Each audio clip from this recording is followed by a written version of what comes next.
Prior to last Thursday night, the Chicago Bulls were cursed the previous two NBA drafts. Well, maybe cursed isn't the best word to use here, during the lottery ball selections, including the 2017 NBA draft when the Minnesota Timberwolves traded their number 7 pick in Lauri Markkanen to the Bulls on draft night. Chicago had gone through 3 straight seasons of acquiring the 7th best eligible young player, unofficially anyway. On Thursday, however, the snake-bitten number 7 draft pick Bulls became the number 4 overall draft pick Bulls. But is 3 spots really that much of a difference in terms of wins and overall franchise improvement? I did some minor research, and if we go as far back as the 2015 NBA draft, the list of number 4 overall picks are very underwhelming. Sure, Kristaps Porzingis has been a blossoming star for the Dallas Mavericks. I still can't believe that the New York Knicks traded him to Dallas for basically peanuts. But then you have some moments where you question who the post-Porzingis guy even is. Seriously, go on Wikipedia and look up the NBA drafts from 2015 to 2019. The number 4 picks are as follows. 2015, Porzingis by the Knicks. 2016, Dragan Bender by the Phoenix Suns. 2017, Josh Jackson by the Suns. 2018, Jaren Jackson Jr. by the Memphis Grizzlies. 2019, DeAndre Hunter by the Los Angeles Lakers, and then subsequently traded to the Atlanta Hawks. It's way too early to categorize Hunter a bust, but you're not alone if you're wondering who the heck Bender and the Jackson guys are and who they played for in 2020. If you're like me and have serious question marks that the Bulls can find an impact player at number 4 overall, then it's probably safe to say the 2020 NBA draft won't be that much fun for Bulls fans. Still, for every Josh Jackson out there, you can find Aaron Gordon, Dion Waiters, or Tristan Thompson at 4th overall. So let's put on our positive Peter hats and see who the Bulls could draft in the fall of 2020. The consensus number 1 overall pick is shooting guard Anthony Edwards from the University of Georgia. After that, it's pretty much a toss-up who the Golden State Warriors will pick at number 2 and who Michael Jordan and the Charlotte Hornets will take at number 3. According to most draft boards, LaMelo Ball and James Wiseman should be gone before the Bulls get a first-round pick. So if you're hoping for Lonzo's dad to frequent a spot at the United Center, you're in for a rude awakening. That leaves the Bulls in an interesting spot, a draft position where they could be the first team to ever draft a man from Israel in the lottery.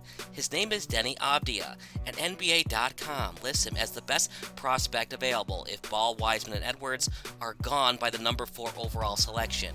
NBA.com lists Avdija as a 6'9" combo wing player who can definitely play the shooting guard position.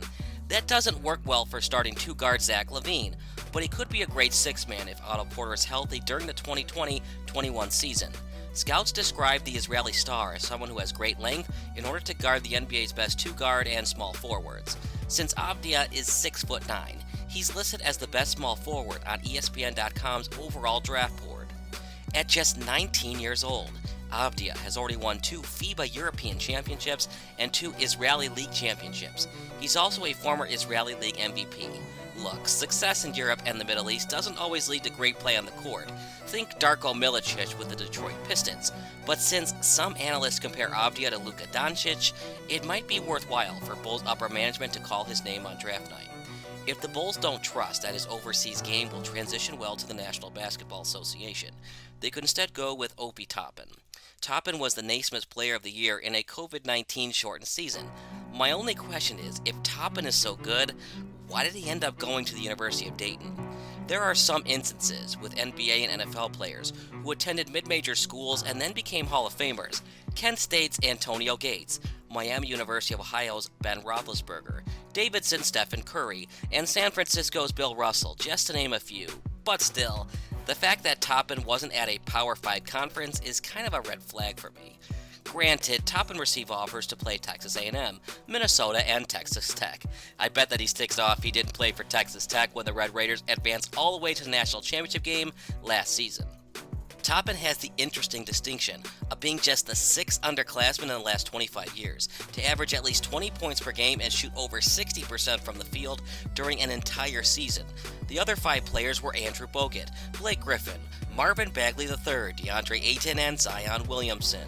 Other options for the Bulls this draft at 4 include University of Southern California center Onyeka Okongwu, point guard Killian Hayes from the German League, or Iowa State combo guard Tyrese Halliburton. The Bulls don't really need a center since they already have Wendell Carter, and centers are kind of a luxury nowadays unless they can space the floor with perimeter shooting. Like most other NBA drafts, the 2020 edition comes with its fair share of pros and cons for each respective player. I wouldn't say that Anthony Edwards is the next coming of James Harden, but who knows?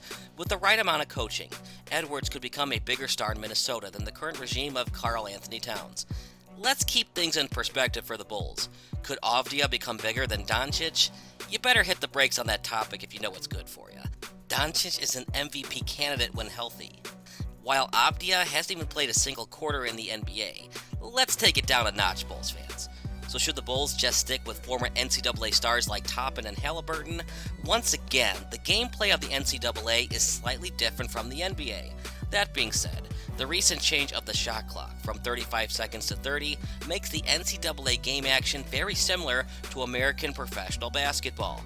My opinion. If the scouts are so high on Avdija, then it might be worth a shot.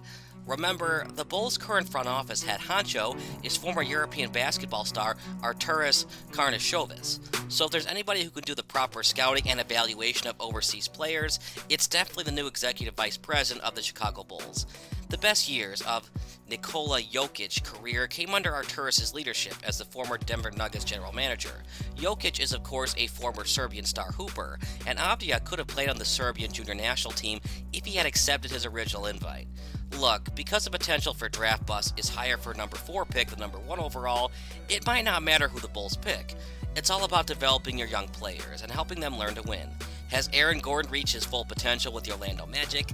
Most scouts would say yes, although some scouts point to constant coaching changes and an ineffective front office that has led to Gordon sometimes playing at a mere above-average stats line.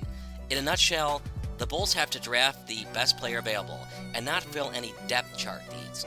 Because of market in steady decline last season, the weakest position is probably at power forward. That being said, the Bulls' new head coach could move Porter to power forward and start Markkanen or Avdija at the 3. For now, expect to hear this. With the 4th overall pick in the 2020 NBA Draft, the Chicago Bulls select Deni Avdija.